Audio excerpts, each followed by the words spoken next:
hopefully you guys are here to join us in a conversation about how to start your own game studio.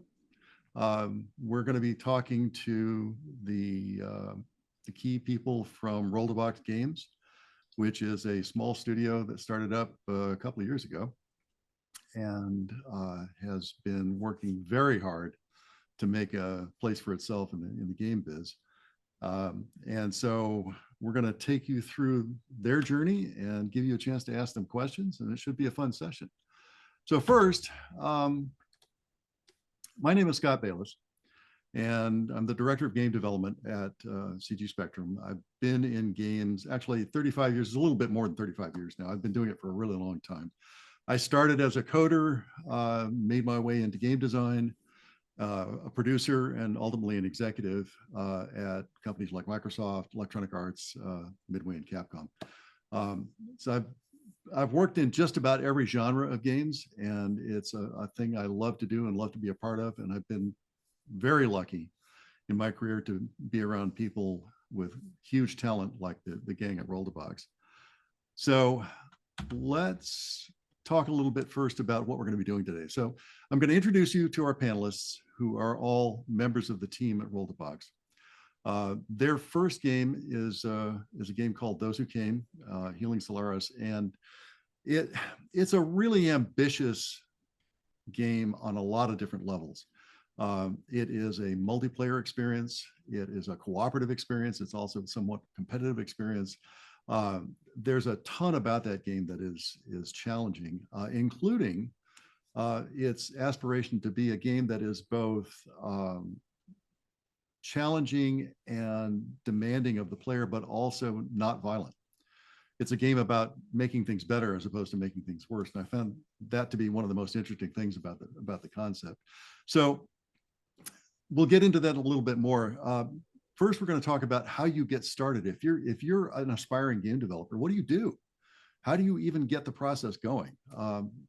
Everybody has a slightly different experience, but I think what you'll see is that there are some commonalities that are worth paying attention to. And I think you can learn a lot from the experience that the RolldBox team had.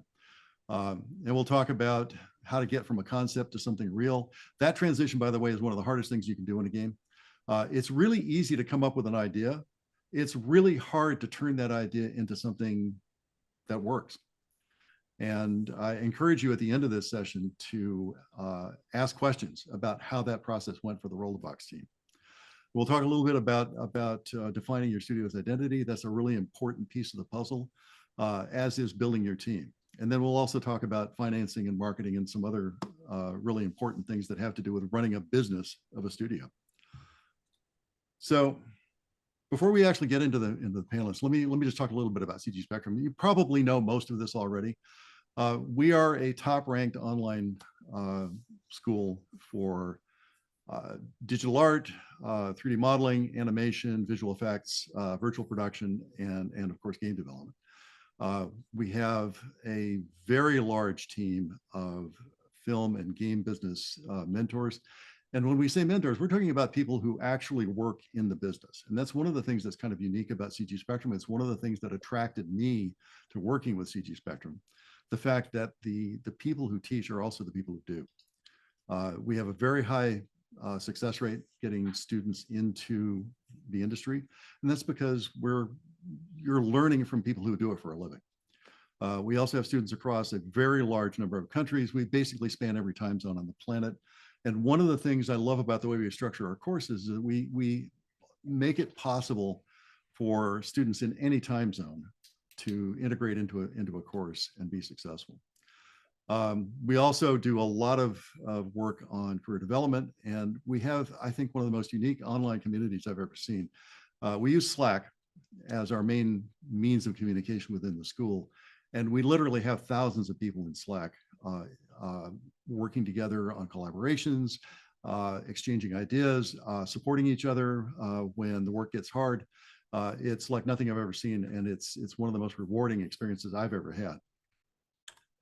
So our courses, well, we touched on this a little bit. We teach in domains that have to do with creating images and experiences in multiple domains. That includes film and television. It also includes games. So you'll see that we cover visual effects, 3D modeling, digital painting, which is both concept art and illustration. Those aren't quite the same thing. They're related, but they're not the same.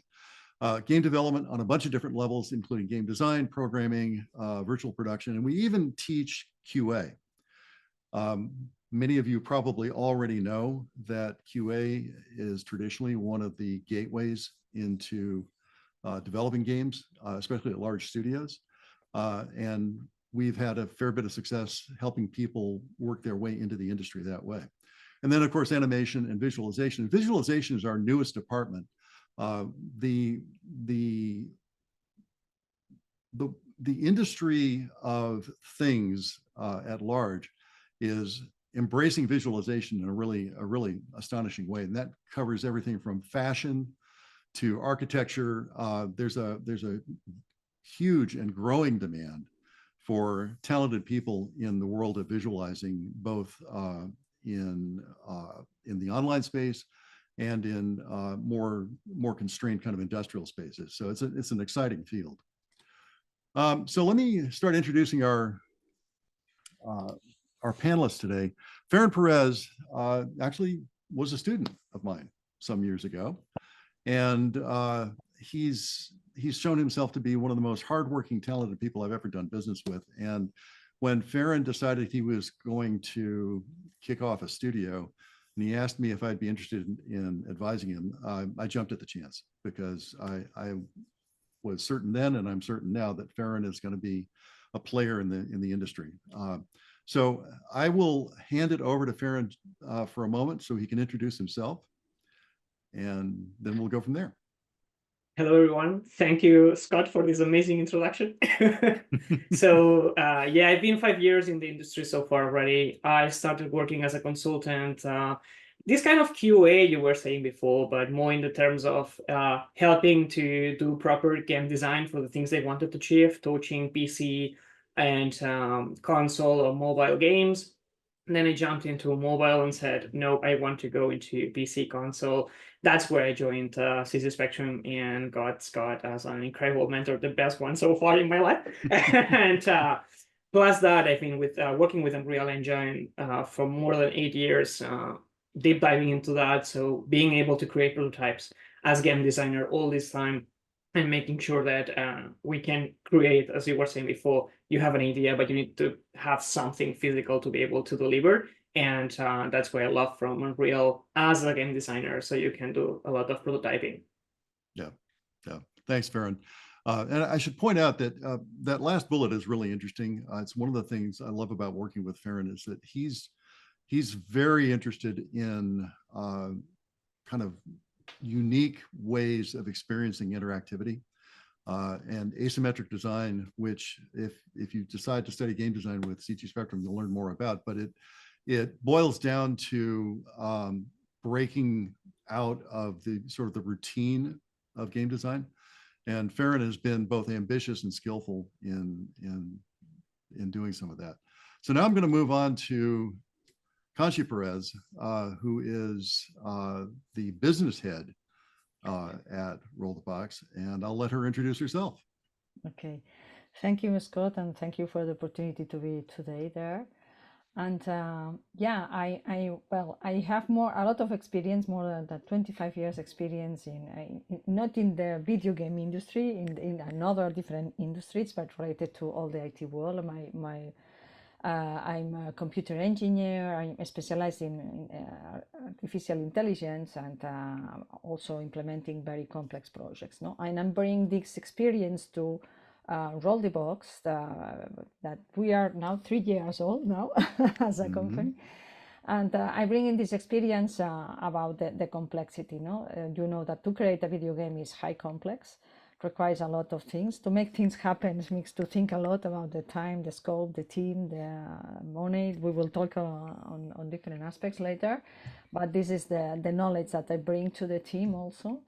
And yeah, I'm also involved as a woman on all the trying to have more and more women in the video game industry and in this tech industry that is very difficult also. And for us, it's important this diversity, the way that we think to create together, no? And that's something that I fight a lot during all my life, and I do too, seen from RolldBox Games.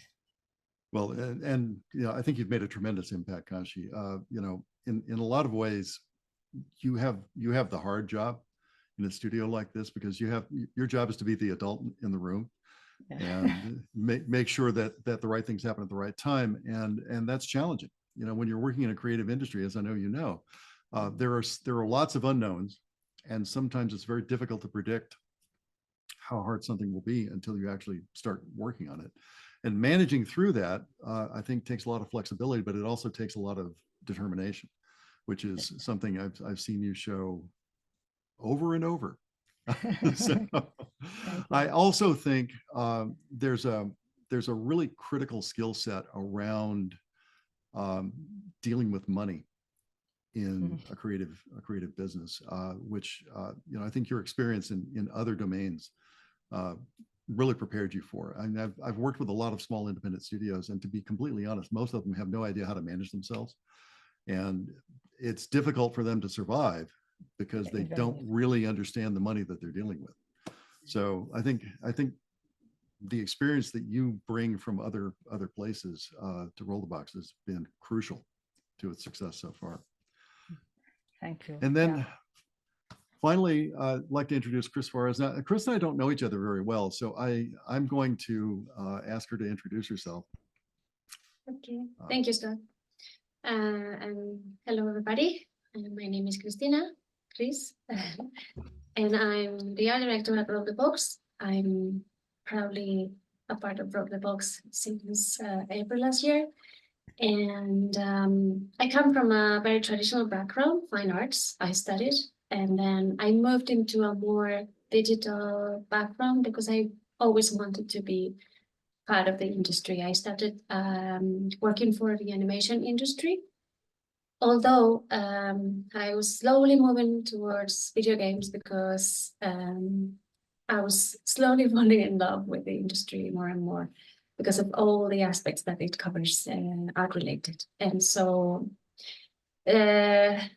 especially in RolldBox, I'm passionate about that because it's the place to do the most important part of my job, which is bringing ideas to life. And so I'm very happy to be a part of it. Well, I have to say, Cristina, the impact you've had on the look of RolldBox's work is, I mean, it speaks for itself. The stuff you guys have done lately is, I mean, you could really see the company's skills maturing. And I think you have a big influence on that. I think they're very lucky to have you on the team. Thank you so much. We have a good team. We have a good team. You do. You do. So let's talk a little bit about the studio. So I'm going to start this off, and then I'll hand it off to Ferran to talk a little. Well, actually, to Conxi first, and then she'll hand it off to Ferran. But RolldBox is based in Barcelona, which, by the way, is one of my favorite cities on the planet. It's been a while since I've been to Barcelona, but I love my time there. I was working at Electronic Arts at the time, and we were doing a press tour, and we stopped in Barcelona for a couple of days, and I'm like, yeah, maybe could I just stay and you guys go finish the press tour? So, it's a great town. So Ferran, do you want to talk, or I'm sorry, Conxi, do you want to talk a little bit about how you think about yourselves as a studio? Yes, if you want, and the first steps, and when we started, we are based in Barcelona. You described that, but I want to highlight that also Barcelona is a very important hub of the video game industry, and that for us is also important because in terms of the ecosystem and the support that you can obtain when you are creating these things, that these things matters, and that's one of the topics that I want to highlight. No. When we were creating the studio, we were thinking about what kind of supports are we at our hands or not, what is the talent that we can have directly or not, what is the support in terms of of you, Scott, that you were very happy having you on board since the very beginning, and you have supported us a lot. But at the same time, thinking about the finance aspects, a lot of things. And Barcelona is bringing us a lot of supportive environment, and that's something that I want to highlight. And about the I want also to remark the part of the values. When we were creating RolldBox, and it took 6 months, I think so, no, Ferran, that we were talking, thinking, and discussing what to do. The pandemic hit, the pandemic, and then we started discussing, and it took like half year, 6 months more or less, from we should do this to let's do this. Exactly, because the first thing is of course to think about all these resources that I will talk to you about, but also financial aspects, and also to have a clear picture about what we want to create, what was our dream, what we want to really bring to the market, to the video game. And that's something that is not clear at the beginning. You have an idea, and it's something that you need to, in a certain way, create, step by step a way, and set the basics. And the basics was values, and for us, for instance, respect, transparency, commitment are very key values that we want, and we apply since day one. And also the purpose of the company, and our purpose was moving from toxicity to positivity, and that's something that Ferran can explain to you better in a while. But thinking on that, we wanted to also add some, we named the Sustainable Development Goals, something in Europe we follow a lot. We have the agenda, and we're focusing on gender aspects, as I said before, that for me is something important too. And also the impact that we generate when we are creating things. Video games is an industry that you are socializing with the video games. It's a new way of socializing more and more. And the kind of stories that we create, the kind of video games that we create enables different ways of socializing. That's something for us important. And this conceptualization of the kind of video games that we want to create, we're also having that in mind. And just to complete this part, we are very also proud and happy to have been able to develop a relationship with a company named Dots.eco. Sorry.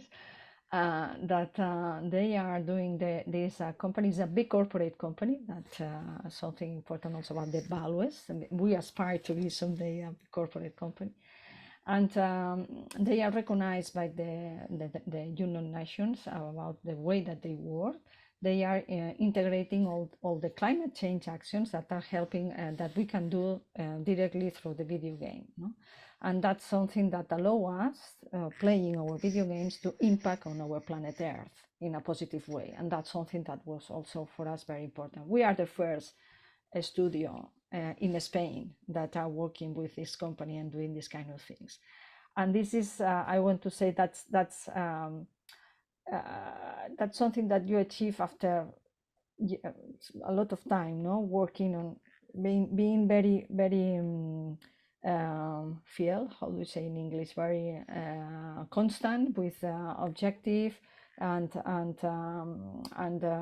feel the purpose, live the purpose, and look the things related to the purpose, and that helps you to find this kind of things, this kind of actions, and really bring to the market. And that's one part. And Ferran, if you want, you can explain better. That brings into that. In the end, the video game industry is a pretty heavy crowded industry. And then you need to stand out in some ways. There are different types. We'll talk a little bit and discuss about that later on. But one of them, as a company, was this point of the positive energy. I've been a competitive player of games such as Halo and World of Warcraft, and man, toxicity is incredible. This kind of wage quitter and these kind of people. And we were like, if we're bringing something into the environment, we want to bring it from the point of view of building, creating, rather than destroying. So we wanted to create this positive energy, and all our projects, all our games in somehow will work towards this end goal.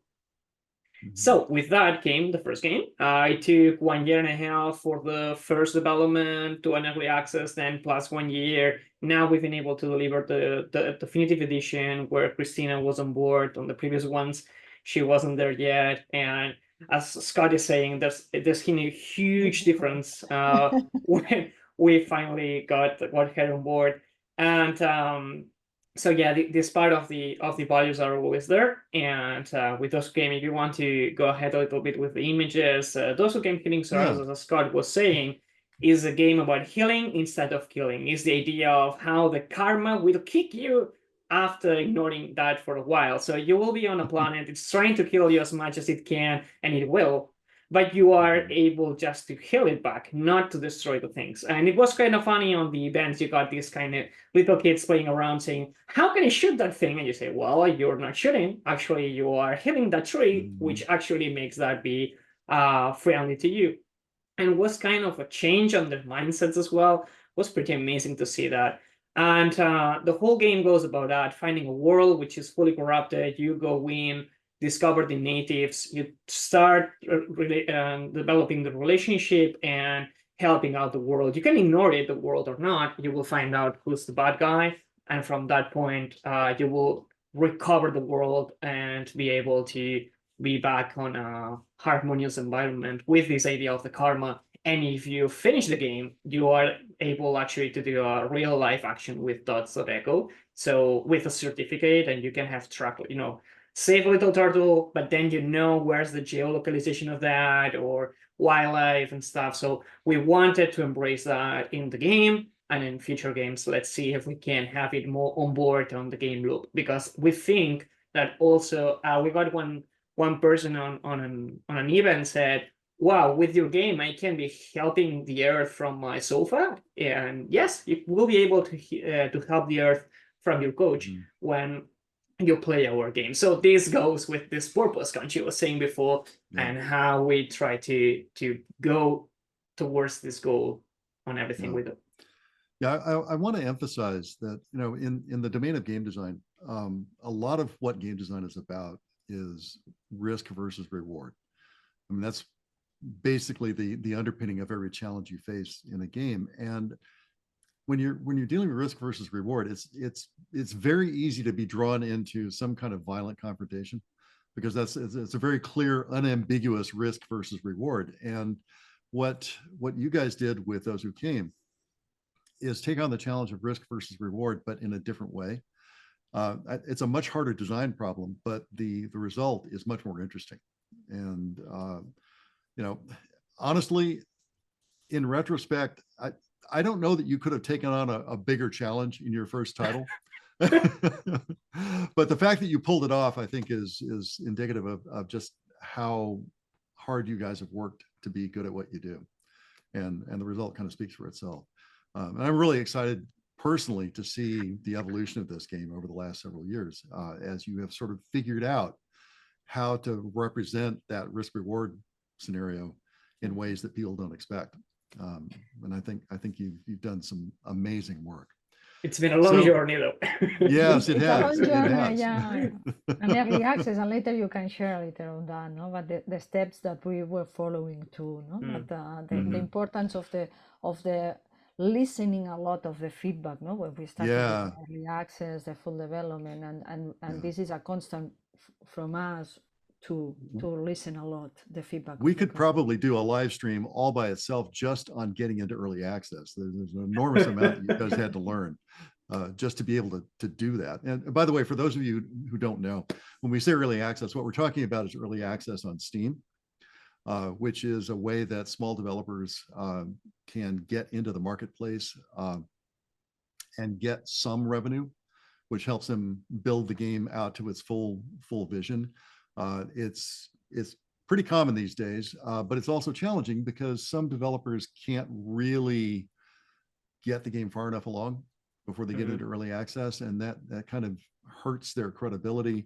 So it's kind of a risky play for small developers to go down that road. But if you can pull it off, the rewards can be pretty significant. So I'd like to spend a little bit of time letting you guys talk about some of the kind of the big questions you have to deal with in getting a studio started, about, you know, your approach to building your studio, the kinds of questions that you had to answer for yourselves. You know, those things are really interesting to anybody who's trying to get something like this off the ground. And I think to some degree, people who haven't done it kind of don't know what they don't know. There are lots of details in the process of standing up your studio that I think people just don't anticipate, because they've never had to do it. They've never experienced it. So I would love to get your insights about your process for standing up RolldBox. Who wants to go first? If you let me, Conxi, just by starting with that big question at the beginning, and later on going in depth. Okay. Go. So basically, and this is a point that I wanted to share, because many times when we get into indie studios, they are developers, or are, you know, people that has been on the game biz for some time, and they say, let's do a game, and they have an idea of a game, and they want to develop this game. And at some point, someone tells them, well, in order to ship this game, you need to be a company. And here we go. So the first point to me is this mindset you have when you get inside. If you want to be a business, or if you're just trying to ship your game you made for yourself, and you need a way that the payments come into your wallet. And if you want to be a company, you need to think from the very beginning as a company and what it means doing that. And now I think there's a lot of things and insights that we can try to share, but mainly with the projects itself, and with a point of view of, it doesn't matter that the first game, it's not a hit, a critical success. What it matters is what you are willing to do, what is your purpose as a company, what are the values you're creating when you're starting. Because the first project you do, usually it's harder, because you don't have this credit unless you have 30 years on your background, and then it's a different thing. But usually the first project is the demonstration that you and your team are able to do something together. Which brings me to this second side, and I don't know, Conxi, if you want to add something, but there's a lot into this point of where you start and which mindset you are going to go for this journey. No, I think that exactly. You are thinking about, you are creating the company to develop the first and the second and the third video game. That's the approach, and but also you have to manage carefully since the very beginning, because each month you have to pay a bill, or if you are contracting people, but if you are funding, if you are several co-founders, also you have to have a discussion about how many time are you able to work without having any kind of return. So how many time, your time is money too, and I'm sorry to be more black and white in this way, but you have to think about all the period that you are able to manage without any kind of income. And that's something that will definitely mark you also on the objectives and the kind of things that you can do. And when we were starting, well, we have a clear picture about the initial funding and the team that we needed to develop, as you said, a very ambitious project. No, it was a cooperative multiplayer. We started developing also framework that allow us to later create video games in an easy way, and that's something that was in our conception. And yeah, perhaps some others think that this is a wrong way to start, perhaps, but the most important was what we want to do, how it costs, the team that we need, and if we are able to manage them. And starting from this point, things will change for sure. Things will change. And now we start the play, the serious play, which is how flexible are you? The ideas, the kind of change that you are able to manage, and the rest of well, the rest of elements that you have to combine to survive in a certain way, no?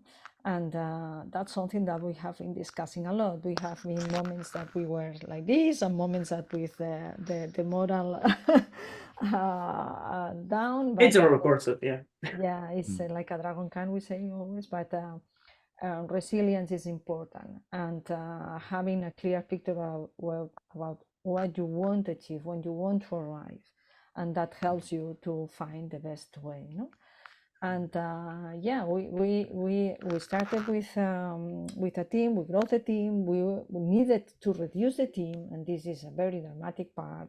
And we have to know that this kind of things happens until this year that we have been able to grow again. No, when Cris was joining us, and we were very happy having she on board and helping us on this art part that is very, very important. And yeah, I don't know what more. No, but regarding the team, what I would like to add as well is think a lot about who you are with at the beginning, and both the people inside the team and who's helping you. So you need to know your strengths, but you also need to know your flaws. And there's nothing bad on it. But what is important is that you find someone, can be an advisor. For us, for example, was Scot, and we had a few more that help you on these weaknesses you have in order to transform them into strengths. You need to be willing to learn. If you're not willing to learn, at some point you will get stuck.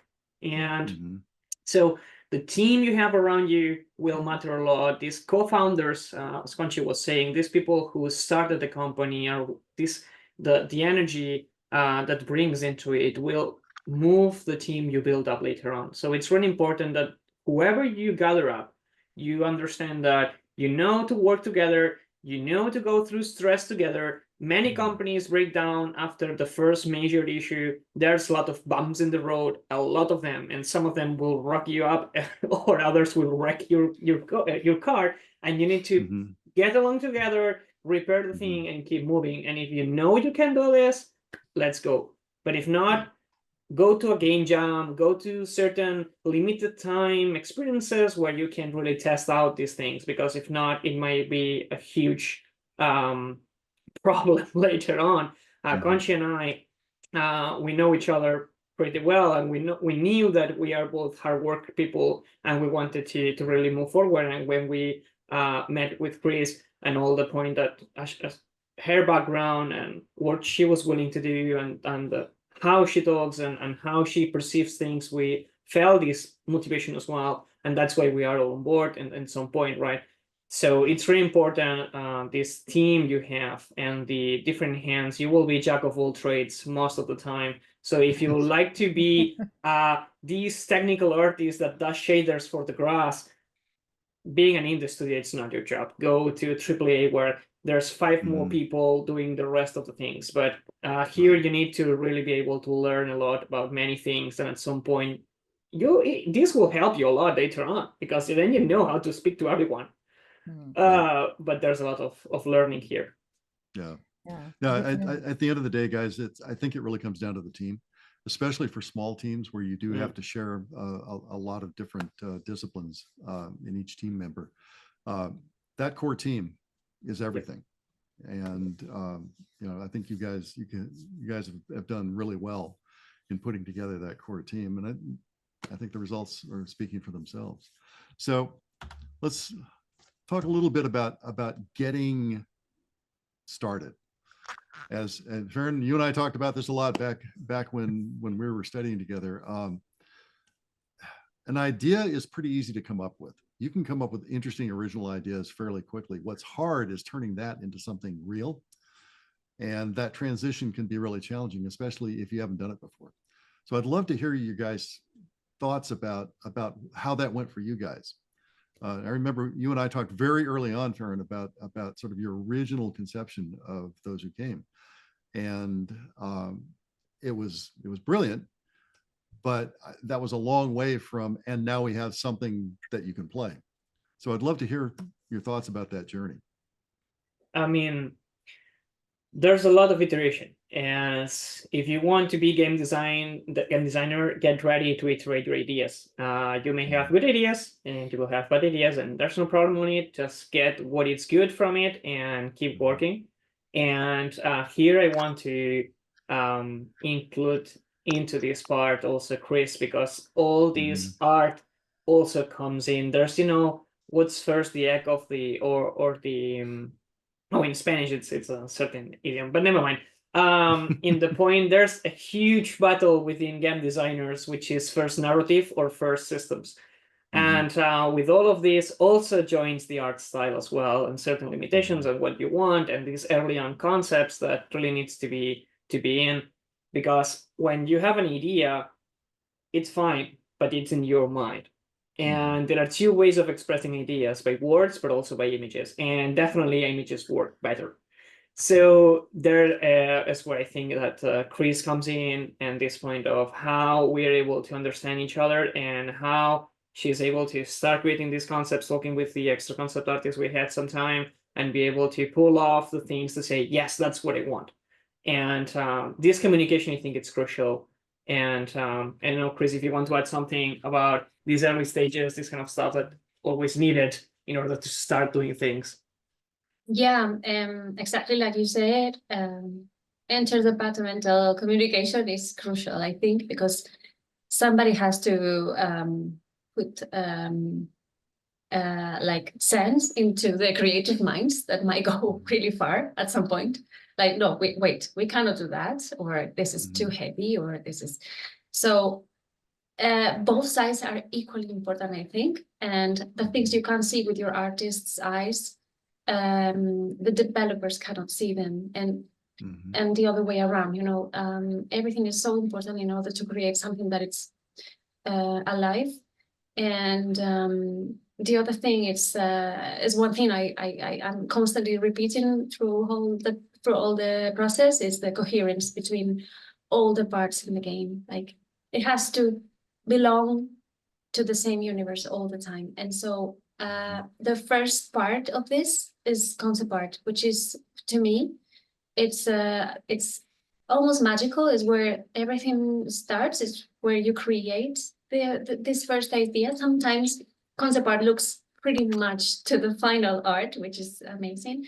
But there's a lot of process, starting with the art Bible, gathering images, gathering reference from different parts, getting all together. Like, sometimes you have a vision in mind that the game designer or the game director doesn't have, or is a different one, so you have to get to an agreement. It's exciting and it's beautiful, but it's something that you have to be willing to be flexible, like Conxi and Ferran said, because if you want to work as a specialist or doing one thing that you like, sometimes you have to be flexible and adapt to the other person's ideas and to the project itself. So, yeah. And let me add, if you let me, just one thing. What is important, because on this well understanding, of the narrative, the gameplay, the art, all these aspects, but also I want to bring you the potential of having clear picture about what we want to prototype. What is the objective that we want to achieve at this point? What is the minimum? And that's something that we discuss also, because that helps not to grow so much without limiting us on what need to be for the full development or the full product, but like an onion, it's like defining layers of an onion. Yeah. What is the small prototype, and what is the moment that we have to check for this understanding with focus group, with playtest, with whatever, but it's something that linked to this creative process. In the end, it boils down to scope most of the time. And when you have an idea, every idea is complex. There's no simple idea. I'm sorry, there's no simple idea.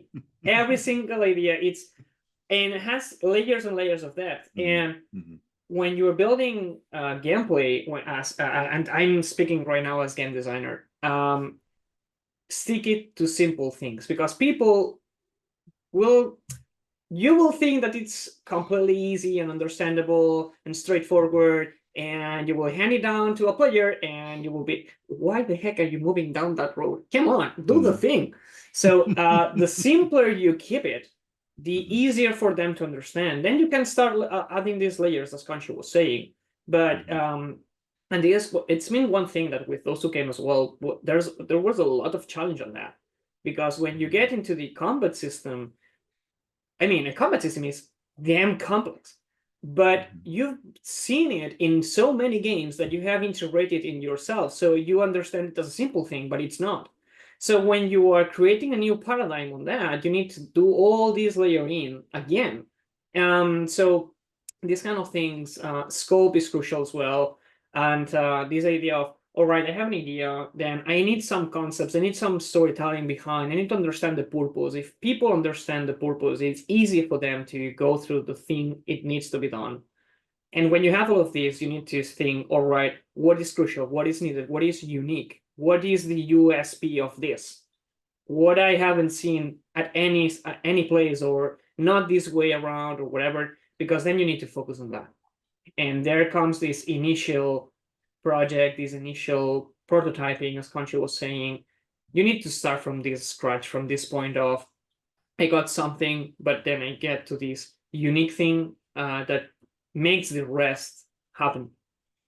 And from that point, you can start building up and test a lot. And at the beginning, there's, I think it's Nintendo, they do this approach of, there's no art on their prototypings.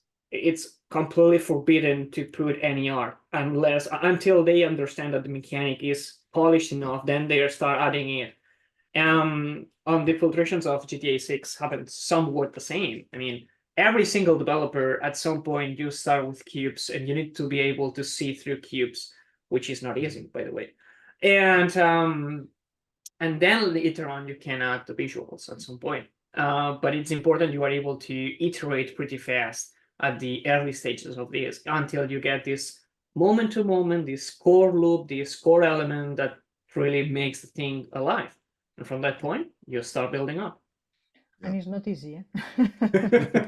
No, it is challenging. And I would argue that anytime you're trying to make up something new, iteration is crucial, because you're exploring a place you don't know how to explore. You've never really done that before. And so you try stuff and you get part of it right, and then you change course a little bit and you try it again and you get a little bit more of it right. That happens in the visual domain with Christina's work, and it happens in the game design domain. Everything you do as a small studio connects to that. It's try it, see how that works. Try it, see how that works, and you can use yourself as a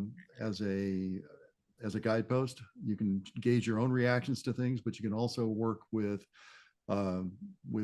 playtesters, or you can work with focus groups. I mean, there are a lot of different techniques, but it really comes down to take the idea, try to realize it into something tangible, and then see how close to the mark you really are, and try to gauge a new direction based on that.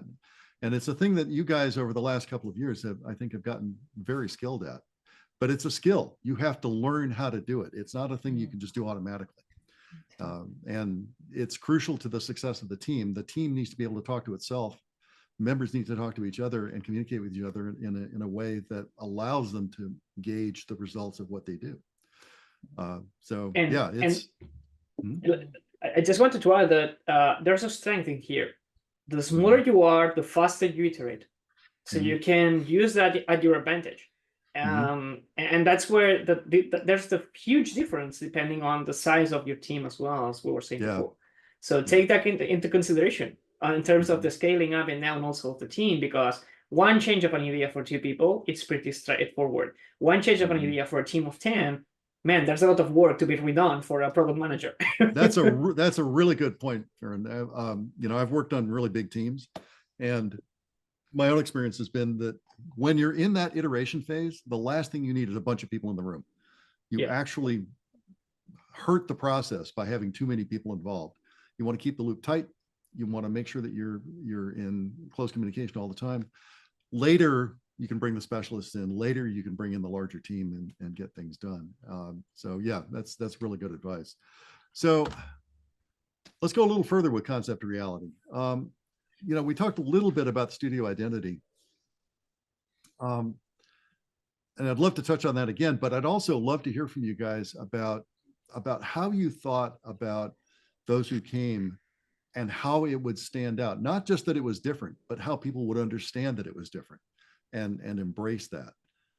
How do you communicate that kind of thing to potential buyers? I think there was two steps here. There was this first step of developing the product itself, testing out, as Conxi was saying, these play testings, going out into this early access. There was a lot of feedback there. As Conxi was saying before, we listened a lot to feedback, and we wanted to understand what was going right, what was going wrong.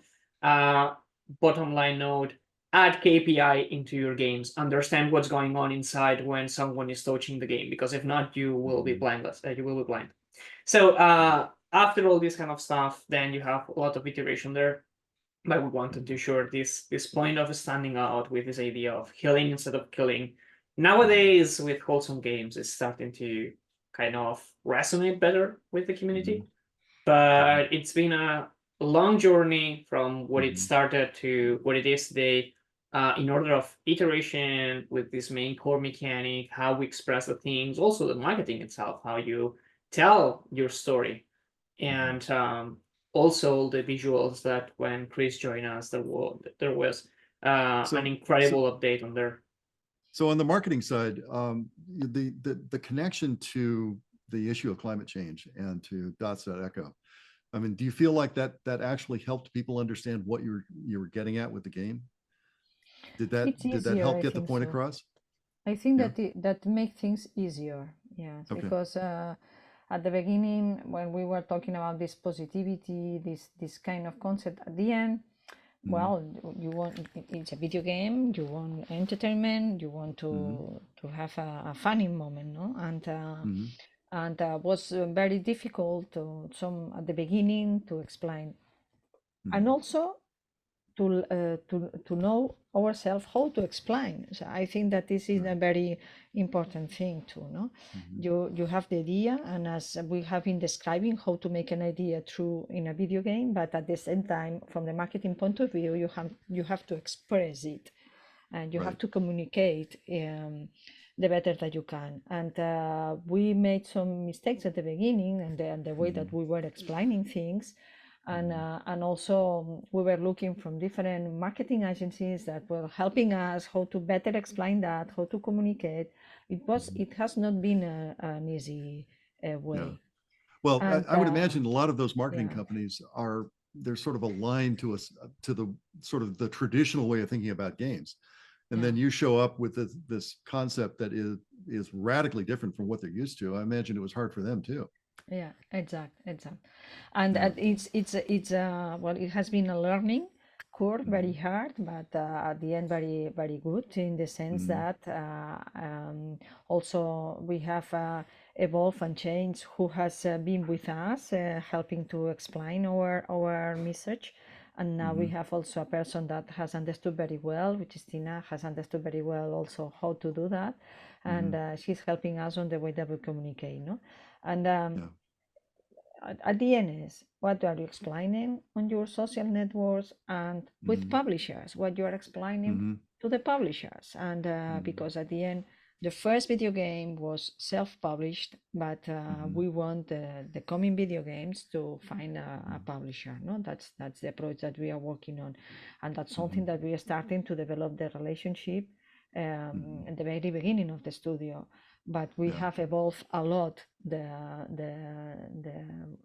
words and the way that we explain, and the concept of the climate change is something that had helped us to better explain the consequences of the positive consequences in one tangible example.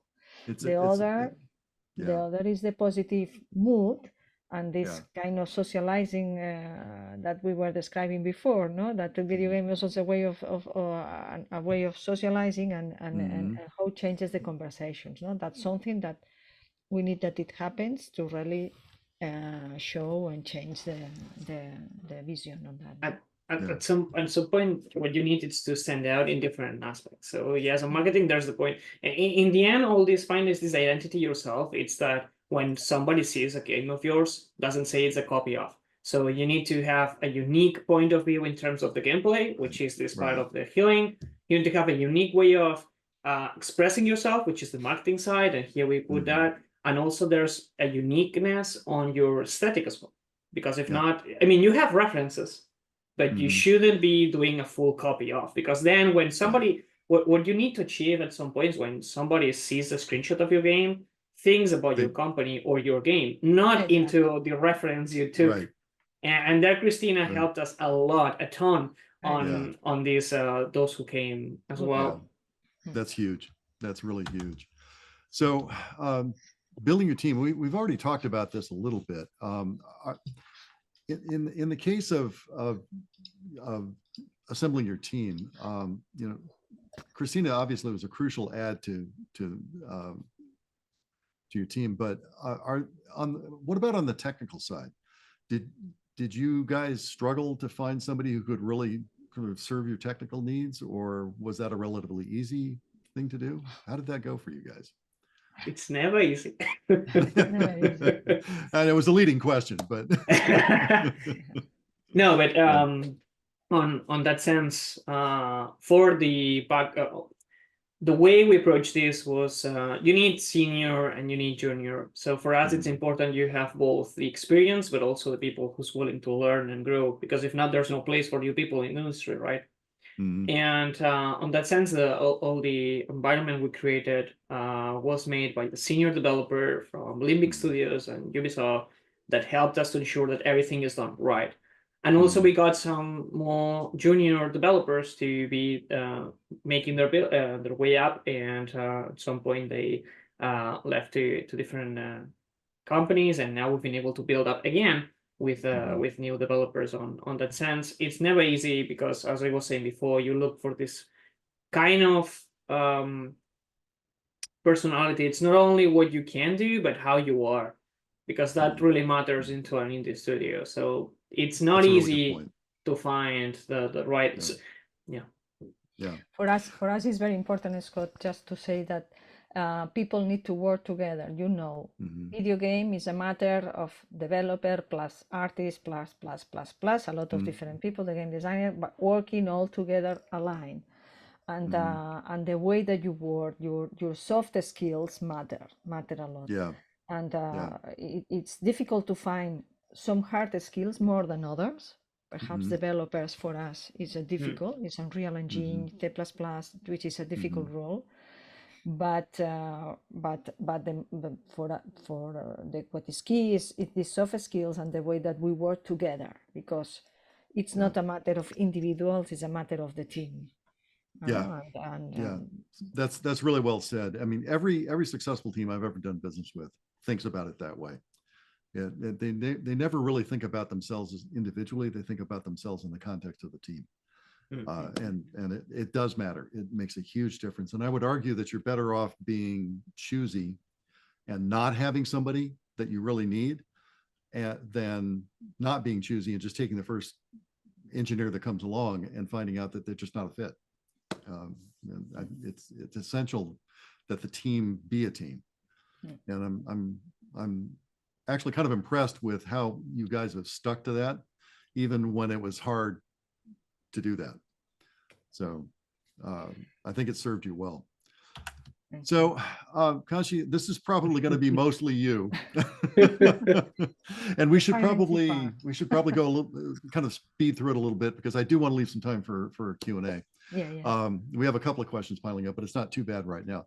But yeah, from your perspective on the business side, you know, the two big questions have to do with finding enough funding to do what needs to be done, and then finding fans, finding people who will find your game interesting. I'd love to hear your thoughts about how that journey went on the funding side. Well, this is a very difficult way, because you need to develop a lot of relationships and to be very well communicated. And first I will invite just to think, and depends on each country, no, but because depends on the kind of health that you can have, no. And in our case, we have been able to take advantage of some public administration, no, that were helping in a local basis, which is close to Barcelona, also in a regional basis to Catalonia and to Spain level and the country level, no. And we have been knocking all the doors and explaining our project, explaining what we are doing, and looking for any kind of helps. And this is one approach, no, the public part. What is important to know is all these kind of public grants always require a lot of time. It means that if you are knocking the door today, perhaps you obtain the money after 1 year. It requires a lot of information and a lot of dedication, and that's something that you have to balance and to decide what kind of activities you can apply. So always financing part, you need to plan this the financing and the funding part, and for me it's always a challenge every day. Yeah? Don't imagine that after 3 years every day is a challenge. And this is one part. The other refers, of course, the money that as a founder you can put, and until it's not the initial part, but also you have to think about how many money you are able to put in the company until whatever is the point. You have to have your limit. You have to define your limit. Because the company will eat a lot, and that's something that you have to be very clear about, the point that you can or no can. And other aspects also refers to the, of course, the private, no, you have as you said, as a startup you have the 3 Fs, no, the fools, friends and family. But in our case we have been able also through the different contacts that we have been able to do, contact with family office, with business angels, and now for instance this year we are an open round, and we are almost finishing the round, but we need still some money, and due to our purpose and the impact that we are provoking with our video games, no, with the social impact, we are able to go to another kind of doors that we were not able to visit at the beginning. Why now? Because we have obtained these public grants, we have obtained some recognition, we have a product in the market, which is very difficult, we have conversations with public, and when you have started to show that you can deliver, and you can deliver on time, and you can deliver on scope and on budget, other doors appears, and that helps you to move forward on your step. No, there is different kind of fundings depending on the moment that you are as a company. I don't know if with that I was answering this part. So, Conxi, I'm curious from your perspective about the impact of a playable or of visual representations of the game, or other tools that you might have at your disposal. I mean, how important is it when you're talking to people about funding to have, say, a playable prototype of the game? Pues it's very important, and the classical investor, let me see, they want to, well, images always helps, the art always helps, the videos, and they are looking, the videos always help to better explain what you are doing. When you are looking the standard, the classical, let me see, investors, they want to have the figures, they want to have the business plan, how do you plan to achieve that, what is the actions that you are doing, and what's your traction. No? That's very important. But when you are working with publishers and starting and developing the relationship with them in order to look for the publisher for your creations, they want to know exactly what has been done, the kind of art, and they evaluate us for the evolution. So I would not say names because I could not say that, but I remember our publisher A that we started in 2022, January 2022. This person is following us, and we share with him. We are sharing our evolution, the kind of the new art and new things that we are providing, no?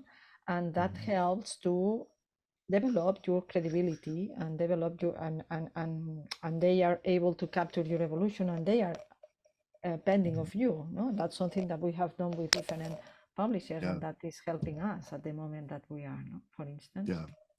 Yeah, it's funny. You know, I've been in the business a long time. I've worked on the publishing side for a very long time, and I've lost count of the number of people in publishing who say, "Oh, you don't have to show me finished art. I can kind of figure it out. I can kind of see what the game would look like when it's finished." That's always not true. No, they need to see something polished. Need to see. They need to see something polished, Yeah. and we try with gameplay prototype. Mhm.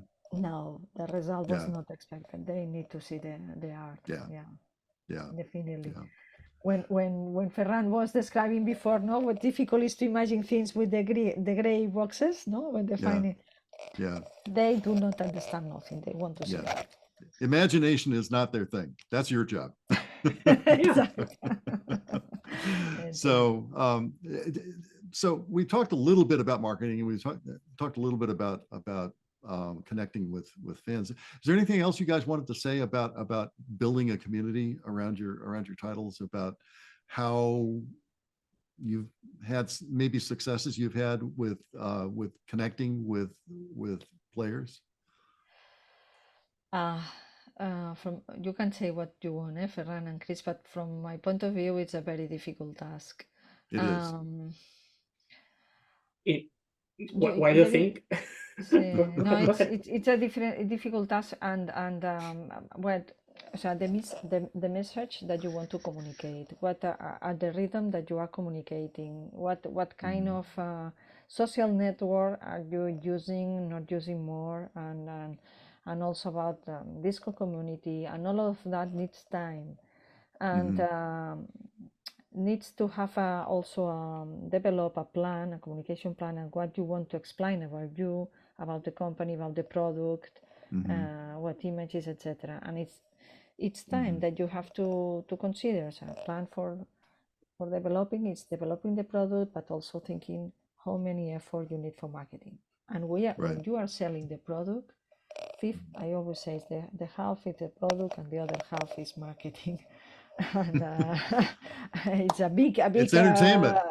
A big sentence if you want, but this is true. You need to arrive and to explain that you are there. Good insight. So guys, I want to thank you for a lot of really good information about your journey and how you've gotten as far as you've gotten, and how you've achieved some of your success. We're going to go into Q&A in just a moment, but before we do that, I just wanted to let you guys know who are on the call that we're doing an AMA tomorrow, actually, about the school and about the game development department, about game design. I'll be joining Troy Dunaway, who is the author of much of our game design course material. And we'll be answering any questions you guys might have. So if you have the time, we encourage you guys to join us tomorrow at 6 p.m. Eastern.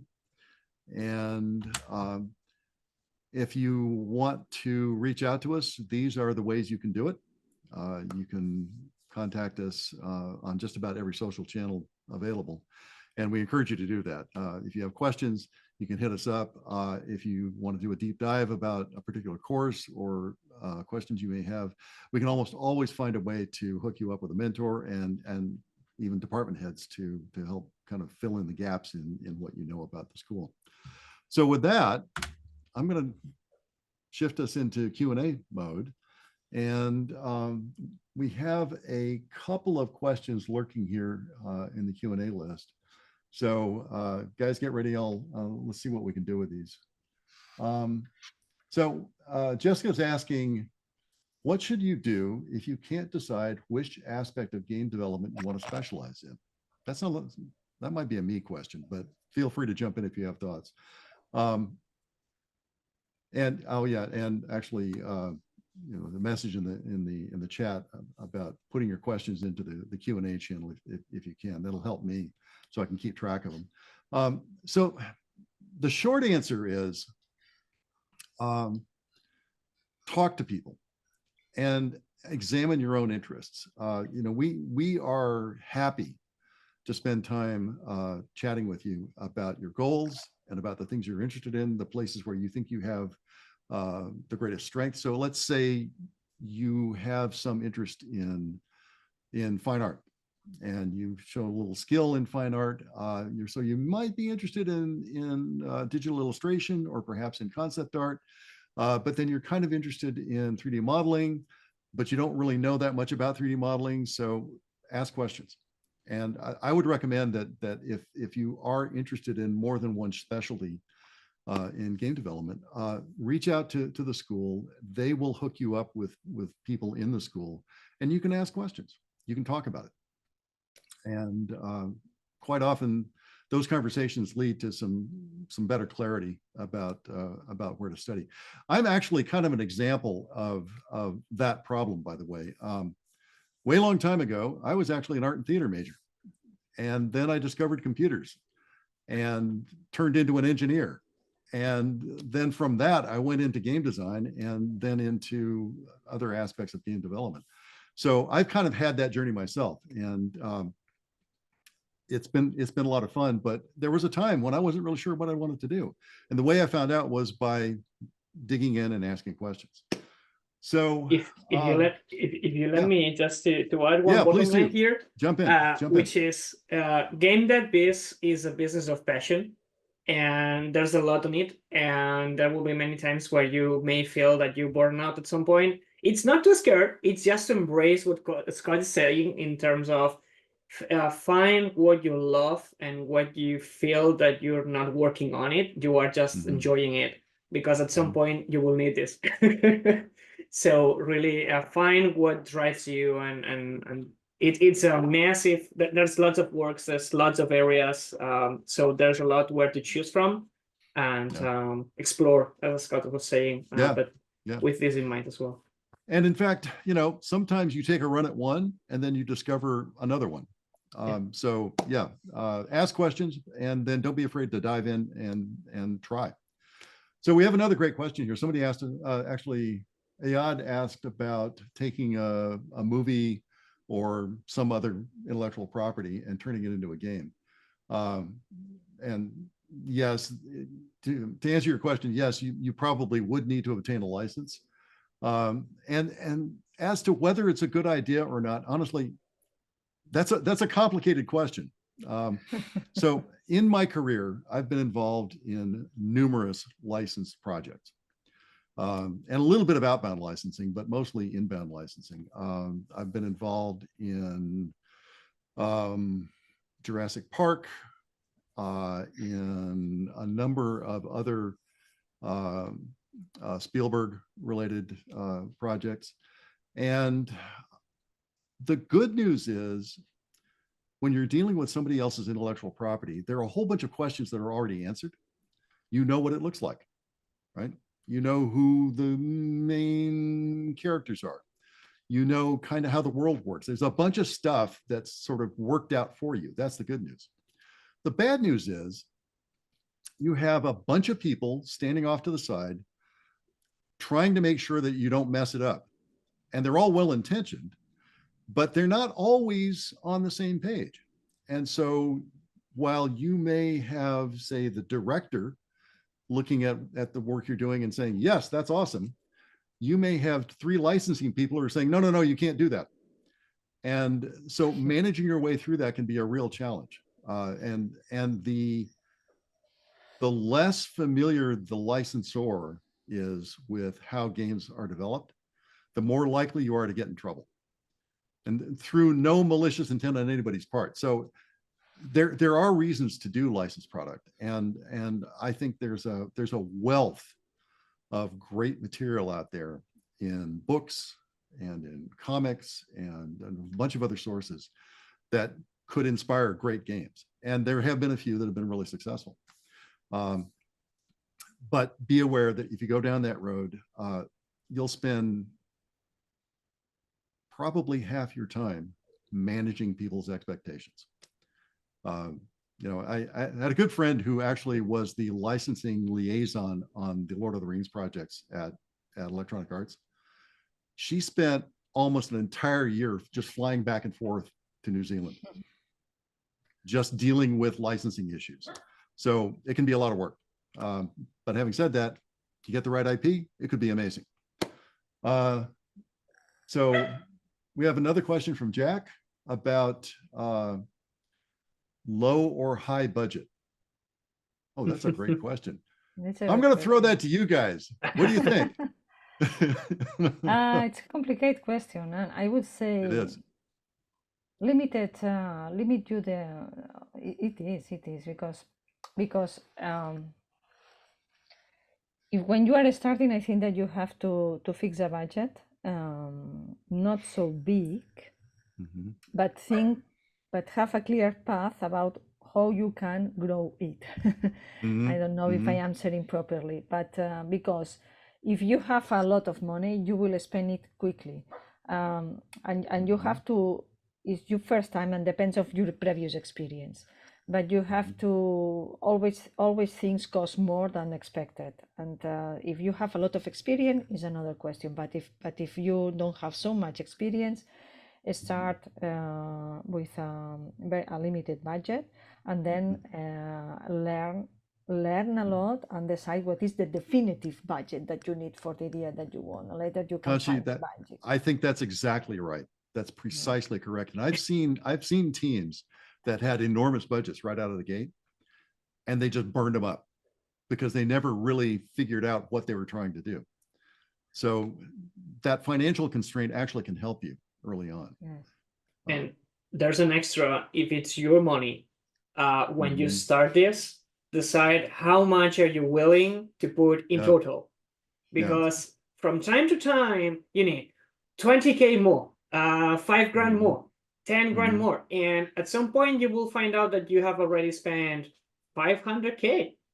So be willing to understand how much are you going to put in overall, and start, as Conxi is saying, start with this adjusted budget to the thing you're willing to do. And if the numbers start to go high, maybe it's because you're willing to do something too big to start and rethink the scope of your project. That is great insight. It really is. And that's the voice of experience. Pay attention to what these guys are saying because they're right. So we have another question from Rodrigo about game development process.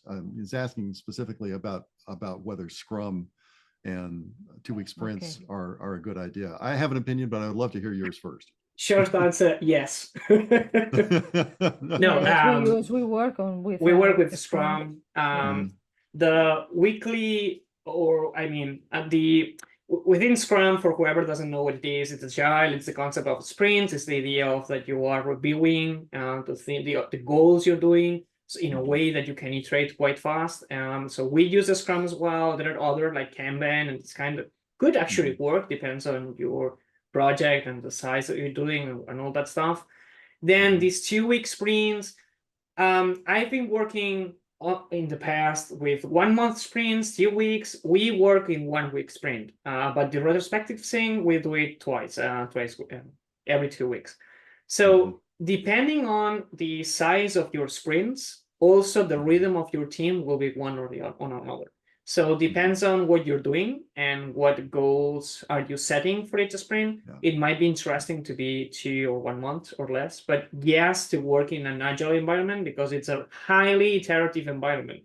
You don't really know so much. My personal experience has been that early on, agile is hugely valuable in maintaining momentum.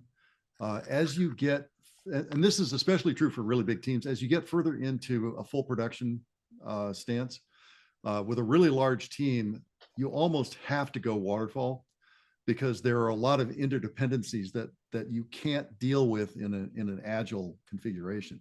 So there's the early phase, which is very much naturally agile development, and then there's the late production phase, which is all about aligning schedules so things happen at the right time. And that transition can be a little tricky if you haven't done it before. getting off of one and onto the other can be challenging. But on a big project with a big team, you have to do it. Now with a small team, I think you can stay in some variant of Agile pretty much forever, partly because you're small enough that you can talk to each other on a regular basis. And that has a huge impact on the success of Agile. Does that make sense? But I still need the scope. I mean, yes. And if you're doing this, make a frame of 2-3 months, what you want to do, because at some point you will have these blockers and you will have these waterfall things. So it exists and you need to be mindful about this. Right. We work always having a planning. We have the big plan as a co-founders, Ferran and myself. We have the year plan. The year plan, 6 months plan, 3 months. It's the one that we show with the team. And then we have the 2-week, 1 month plan that it's all done in Jira, where we are working with the team on a weekly basis. Exactly. Smart. And we have these weekly sprints, but having this clear objective at 2, maximum 3 months distance, but not more. We need that the people is very close to the objective that we are dealing with. You guys are saying some really important things, right? Clarity and knowing what your objectives are. I mean, they're crucial to success. So let's see, we have one more question. This is also from Jack. Is it better to start alone and then build up a team, or start with a team and expand? What do you guys think? I will say, I will answer that for me. I think that the ideal, and investors like that, is to start 2 or 3 persons minimum. Why? For several reasons. Because it's a hard way. It's an amazing way. I want to say something positive also. This is an amazing way, and you enjoy a lot of things, and you discover and learn a lot, and it's an amazing way. But due to that, it's hard. Investors, from the head of investors, they like to see that there are more than one person. Why? Because at these hard moments you can talk one with other. It's a challenge also because you need to have a very good relationship, and that that's also important. No, that you need to create a team of the people that you find, and that helps to have the different hats. Because someone has to be acting as the legal part, the financial part, the marketing part, the recruiting part, etc., etc. And something important also how it can be distributed around this core team, but also on the hard moments you can really talk and discuss and have a ping pong, no? that helps you to really move forward, for instance. And if you are alone, there are very hard moments. And this is as a co-founders, but for me, it's not only the co-founders, that is also who is with you as advisors, as mentoring, etc. There is a lot of talent, and you, Scott, is an example on that, and we will very grateful for that. But I'm proud of that. And but I think that it's important. We have been looking also, for instance, on mentoring in marketing, so mentoring different the things that you could not be the expert on all the topics, on all the matters, and it's important to understand what are the key roles, the key elements that you need to have on board since the day one, and what are the supports that you can obtain or arrive or have in a certain moment. No? I think that to think about the team, it's a complex answer, no? But that will definitely marcar, they will definitely show you if you can obtain your objectives or not. The team, who is in the bus, no? Who is with you, traveling with you. And bottom line, make sure you complement each other. You're not just the same kind of profile. Agree. So. Yeah, completely agree. Well, listen, guys, thank you so much for taking the time to help us explain a little bit about what it's like to start up an indie studio. I really appreciate your time. I know you guys are super busy. I know you've got some important milestones coming up, so I'm very grateful for the time. And I'll be looking forward to speaking to some of you in the audience, maybe in the next week or so when you have questions. So thank you again, guys. It was Thank you a to you. great Thank you. pleasure. I really appreciate you taking the time, and hopefully we'll see you soon. Okay, Thank you perfect. very much. Thanks to all of you. Right. and Thank you so everything. much. Thanks, guys.